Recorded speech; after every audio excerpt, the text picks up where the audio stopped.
2000-yil 24-fevral. Men o'zimda xursand bo'ldim. Alloh farzand ato etdi.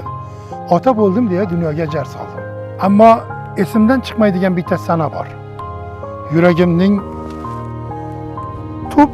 tubiga muhrlangan.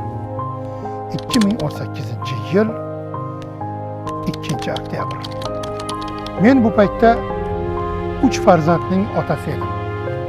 Ayolim 4-farzandga homilador edi. Ammo bilasizmi? O'sha kuni o'zimni ota bo'lganimni his qildim.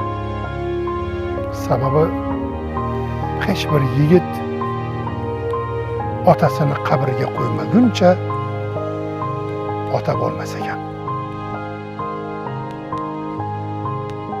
Xulosa sizdan.